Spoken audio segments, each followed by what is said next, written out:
5 भाऊ वेगवेगळ्या वाटेने निघून गेले. कोणता भाऊ कुठे राहतो कोणालाच पत्ता नाही. मात्र एक भीषण अपघात होतो आणि 2 सख्या भावांची तब्बल 40 वर्षांनंतर भेट होते.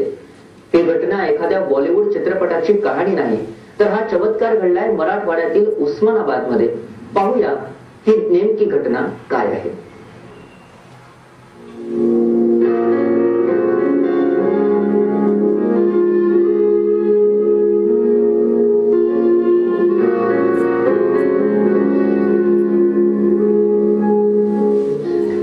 हे आहेत भगवान गोविंद नाईकवाडी. सध्या यांचं वय 50 वर्षात.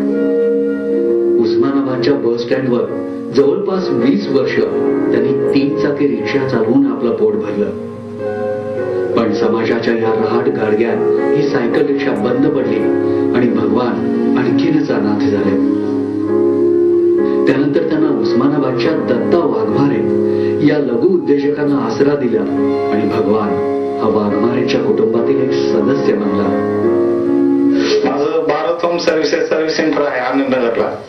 2 वर्षापासून हे भगवान माझ्याकडे कामाला आहेत आणि चांगली इमानदारीने करतात. ज्या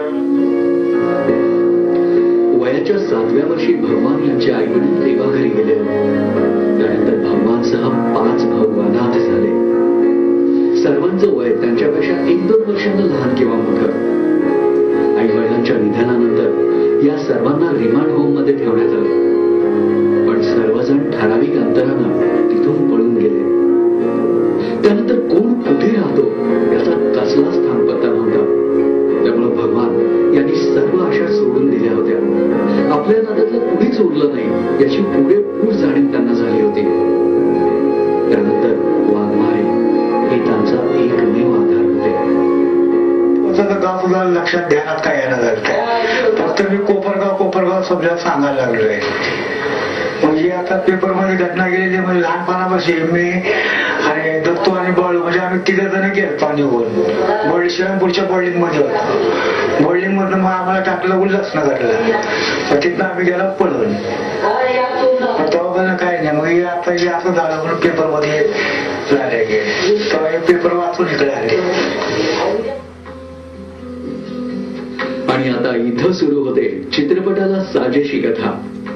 4 दिवसांपूर्वी उस्मानाबाद जिल्ह्यातील चोराखळीजवळ बस आणि ट्रकचा भीषण अपघात झाला होता. त्यात 6 जण ठार तर 15 जण जखमी झाले होते. त्यात भगवान नाईकवाडी हे गंभीर जखमी होते. जखमी अवस्थेत त्यांना उस्मानाबादच्या जिल्हा शासकीय रुग्णालयात दाखल करण्यात आलं होतं. त्यानंतर या अपघाताची बातमी वाचून तब्बल 40 वर्षानंतर त्यांचा दुसरा भाऊ भगवानचा शोध घेत उस्मानाबादला आला.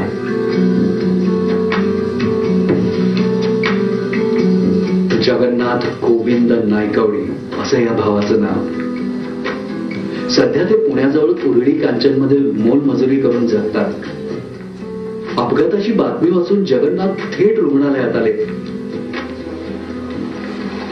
रुग्णालयात जात जगन्नाथ यांनी भगवान हा आपला भाऊ असल्याची खात्री करून घेतली आणि तब्बल 40 वर्षांनंतर या बंधूंची भेट झाली.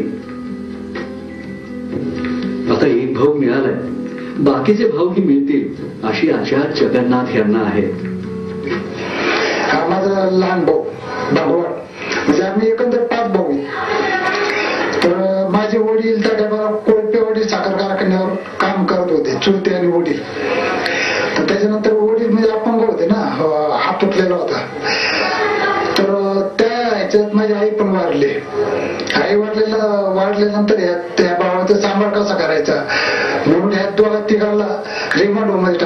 तर मी हॉटेलमध्ये काम करायचो, माझं पोट भरायचो. माझे वडील पण वारले. नंतर आम्हाला नातेवाईकांनी कोणी सहकार्य केलं नाही. ते इथं आल्यानंतर त्याला भेटलो. मग त्यांनी माझ्या 2 भावाचे नाव सांगितले, दत्तू आणि गंगाराम.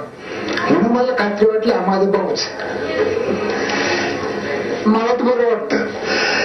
कसं काय जगामध्ये त्याला सुद्धा माझं नातेवाईक आहे, त्याला वाटत असं मला बरं वाटायला लागलं किंवा आमच्या आसऱ्याने हा राहील. भगवान आणि जगन्नाथ यांना पाहिल्यावर भगवान के घर देर है लेकिन अंधेर नहीं या उक्तीचा प्रत्यय मात्र येतो. Sunil Dhepe report, Navjagruti news, Osmanabad.